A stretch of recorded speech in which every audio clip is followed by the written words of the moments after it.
Vendredi 31 mars, vous êtes sur Al24 News, à la une de ce journal.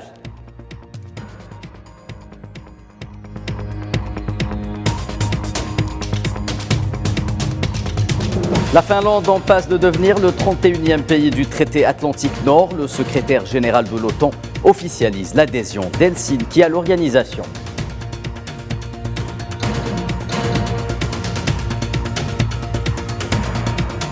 La Russie lève le voile sur la nouvelle conception de sa politique étrangère.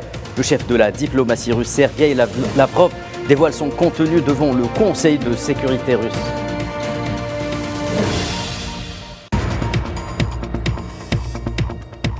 La vice-présidente américaine Kamala Harris poursuit sa visite en Afrique avec une halte en Zambie, dernière étape de son long périple africain de 9 jours.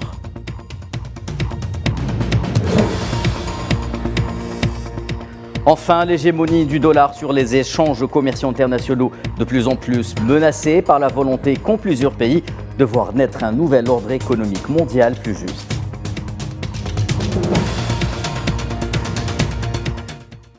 Madame, Monsieur, bonjour. La Finlande sera membre à part entière de l'organisation du traité Atlantique Nord dans les prochains jours. Le secrétaire général de l'OTAN l'a déclaré ce vendredi. Jens Stoltenberg estime que l'adhésion de la Finlande à l'organisation atlantique lui permettra de devenir un pays plus stable et plus sûr. Safwan Ben Sabri. Il ne manquait plus que l'aval de la Turquie pour que la Finlande puisse adhérer à l'OTAN. Après 10 mois de suspense, le seul pays musulman du traité nord-atlantique vient de donner son feu vert. Au préalable, le président finlandais avait dû se rendre en Turquie le 17 mars. Le président turc Recep Tayyip Erdogan avait alors annoncé la levée du veto turc quant à l'adhésion de la Finlande. À l'heure du sursaut militaire et du réarmement précipité européen, la politique sécuritaire des pays de l'Union européenne devient une question vitale, dans un contexte de retour de la guerre en Europe après 78 ans de paix. C'est donc avec un certain soulagement que les membres de l'OTAN ont accueilli l'adhésion tant attendue de la Finlande. Le secrétaire général de l'OTAN, Jens Stoltenberg, a félicité la ratification par le Parlement turc de l'adhésion de la Finlande. Je salue le vote par l'Assemblée nationale turque de la ratification de l'adhésion de la Finlande à l'OTAN. Les 30 alliés de l'OTAN ont désormais ratifié le protocole d'adhésion et j'ai personnellement parlé au président finlandais Sauli Niinisto pour le féliciter à cette occasion historique. La Finlande va officiellement rejoindre l'Alliance dans les prochains jours.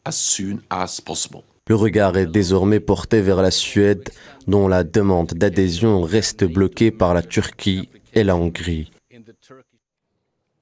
Et le secrétaire général de l'OTAN, Jens Stoltenberg, qui dans la foulée s'est également exprimé sur le cas de la Suède, d'autres pays européens qui aspirent à une adhésion à l'OTAN.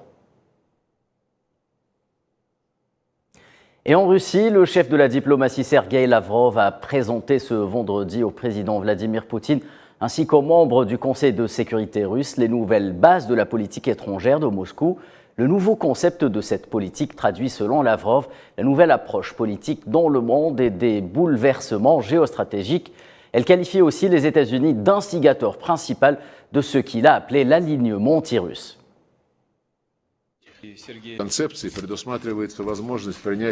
Le concept décrit l'utilisation des mesures symétriques et asymétriques en réponse à des actions hostiles contre la Russie. Nous avons inclus une thèse sur l'utilisation des forces militaires pour repousser ou empêcher une attaque armée contre la Russie ou ses alliés.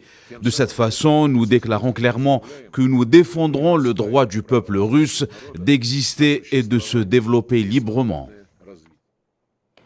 Dans le sillage de ces annonces, le chef de la diplomatie russe a déclaré que la Russie est prête à s'opposer et à répondre à toutes les menaces existentielles de la part de pays non amis qui présenteraient sur son pays ainsi que sur sa sécurité et son développement.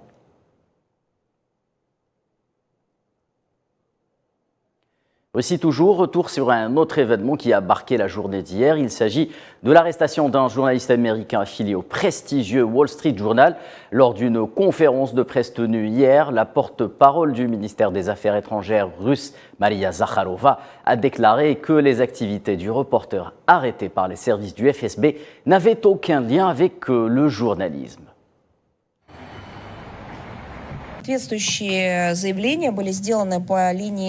Des déclarations pertinentes ont été faites par l'intermédiaire de nos services de sécurité, je veux dire par l'intermédiaire des services russes, car ils ont présenté les informations correspondantes. Je pense qu'ils le fourniront également publiquement et vous aurez l'occasion de le vérifier. Peut-être avons-nous été distraits pendant le briefing, mais pour autant que je sache, les informations sur ce que cette personne faisait à Ekaterinbourg ont dû être montrées au public. Et dans le dossier ukrainien, le président biélorusse Alexandre Loukachenko a proposé d'aller vers un cessez-le-feu, une trêve sur la ligne de front entre Russes et Ukrainiens, et ce sans toutefois opérer des mouvements au niveau des troupes et des postes de combat ou du matériel. Dans une lettre adressée vendredi au peuple et au Parlement, Loukachenko a déclaré qu'il était nécessaire de stopper immédiatement les combats avant la prochaine escalade et qu'il allait, je cite, prendre le risque d'en faire la proposition. Dossier palestinien à présent, 5 Palestiniens ont été blessés, dont 3 par tir de balles réelles, alors que pas moins de 100 autres ont été asphyxiés par des tirs de gaz lacrymogène hier lors de la répression par les forces de l'occupation sioniste d'une manifestation pacifique dans le cadre de la commémoration du jour de la terre à l'est de Gaza. Les territoires palestiniens occupés toujours, des colons sionistes ont procédé au déracinement et à la vandalisation de centaines d'oliviers de vignes nouvellement plantées dans le village d'El Khadr, au sud de Beit Lahm, en Cisjordanie occupée. Un militant palestinien local a déclaré qu'un groupe de colons de la colonie d'El Azhar a fait irruption dans une ferme près du village et a vandalisé près de 250 oliviers et 150 plants de vignes appartenant à un fermier palestinien.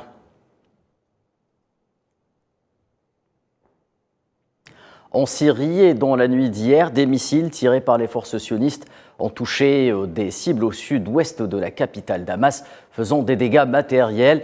Il s'agit en effet de la deuxième frappe sioniste près de Damas en moins de 24 heures. 2 soldats syriens ont pour rappel été blessés lors d'un raid des forces sionistes dans la nuit de mercredi à jeudi. Près de Damas, il s'agit de la 6e frappe sioniste en Syrie depuis le début du mois de mars. Direction le continent africain où la colistière américaine Kamala Harris poursuit sa tournée entamée en début de semaine. La vice-présidente américaine s'est rendue en Zambie, dernière étape de son périple africain de 9 jours, et à Lusaka. Kamala Harris est, selon les observateurs, en mission commando pour tenter de contrer l'éternel rival chinois, Leila Gertal. L'Afrique, ce continent plus que jamais convoité par les États-Unis qui semblent plus que décidés à occuper le terrain et encore moins à céder l'espace à leur adversaire, la Chine. De plus en plus présente en Afrique, la Chine inquiète les États-Unis qui voient leur rôle dans le continent rétrécir en raison de leur politique engagée avec leurs partenaires africains, souvent remise en cause.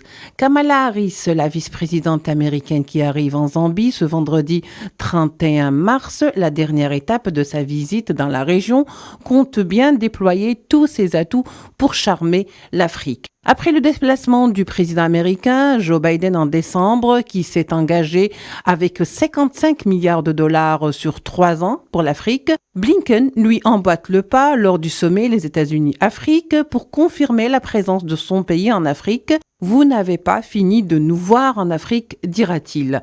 Un peu plus tard, ce fut la secrétaire au Trésor américain, Janet Yellen, qui a eu droit à sa tournée africaine.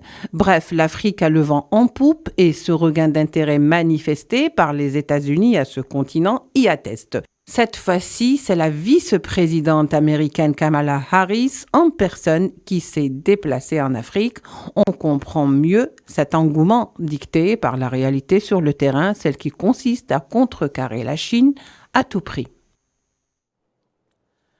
Et en République démocratique du Congo, les Nations Unies dénoncent l'escalade de la violence dans le pays, une escalade qui s'est soldée par l'assassinat de plus de 1300 personnes depuis le mois d'octobre dernier. Le haut commissaire des droits de l'homme, Volker Turk, a déclaré que parmi les 334 civils tués depuis octobre 2022 dans les régions de l'Est du pays, 107 personnes étaient des enfants. Turk a également exprimé son regret quant à l'exode de quelques 6 millions de personnes à l'intérieur du pays.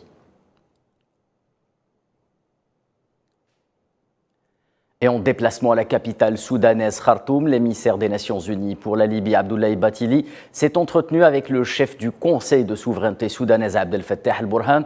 Bathily a souligné à cette occasion que la stabilité en Libye est une extension de la stabilité de tous les pays de la région. L'émissaire onusien a également renouvelé son appel à l'unification des institutions militaires et de la sécurité libyenne. L'objectif de cette visite est de suivre l'avancement des travaux en Libye concernant la mise en œuvre de l'accord de cessez-le-feu signé il y a quelque temps. Les dirigeants du comité 5+5 et les observateurs internationaux travaillent ensemble dans diverses régions de la Libye, car on peut dire que l'accord de cessez-le-feu est en vigueur. En plus de cela, il est nécessaire d'unifier l'institution militaire et sécuritaire en Libye pour assurer la stabilité et la paix dans le pays. Et depuis le Niger, où il se trouve depuis hier, dans le cadre d'une mini-tournée africaine, le président de la Banque mondiale, David Malpass, a réaffirmé l'engagement de l'institution financière aux côtés des pays, notamment sur le plan économique et celui de la lutte contre le terrorisme.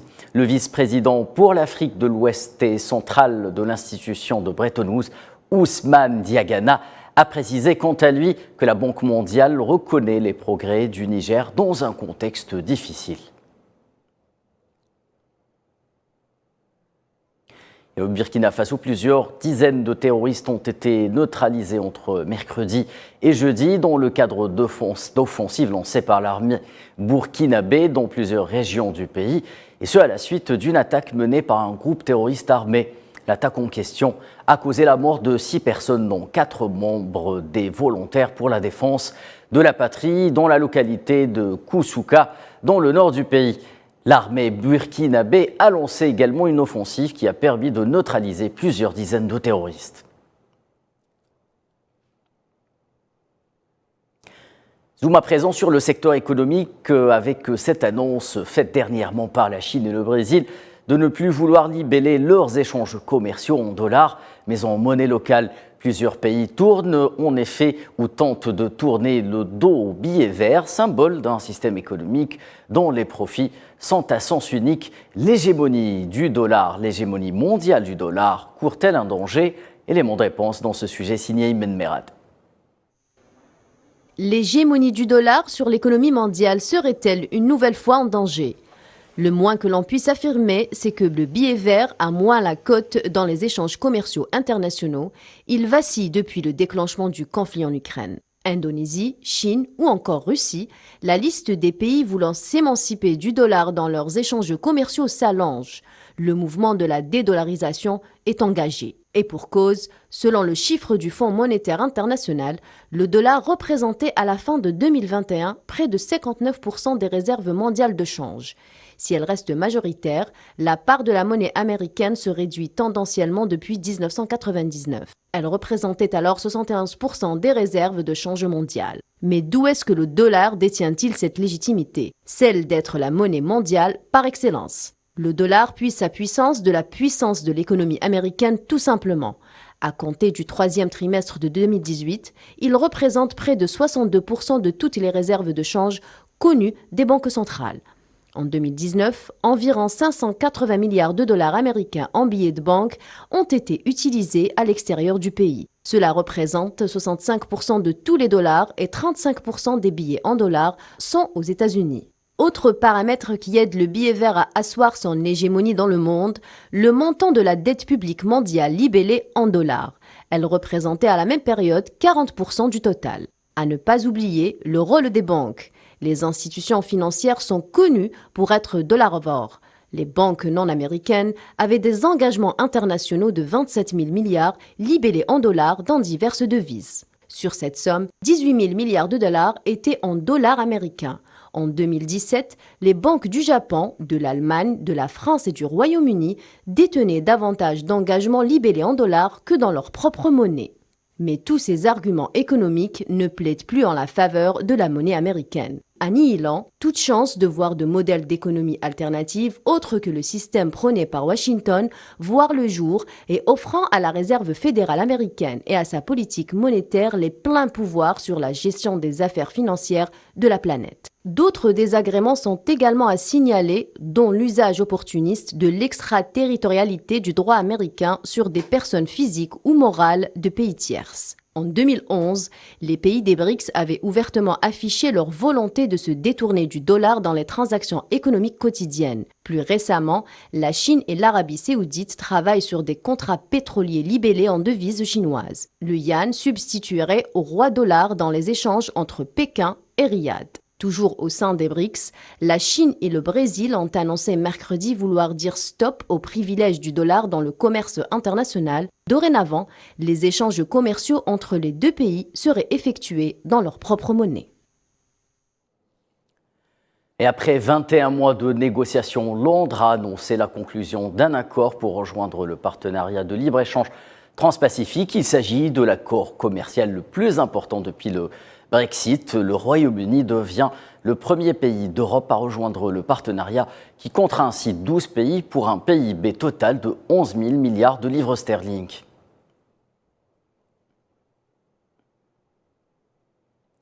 Et enfin, cette nouvelle dramatique en provenance d'Inde, le bilan de l'effondrement du plancher d'un temple hindou s'est alourdi à 36 personnes après que la dernière personne portée disparue a été retrouvée sans vie. Des dizaines de fidèles sont pour rappel tombés jeudi dans un puits bordé d'escaliers servant au rituel religieux quand le plancher du temple qui le recouvrait a cédé sous leur poids. L'incident s'est produit dans une ville de l'État du Madhya Pradesh au centre du pays. C'était donc la dernière information de ce journal. Merci de nous avoir prêté attention. Excellente suite des programmes sur Al24 News.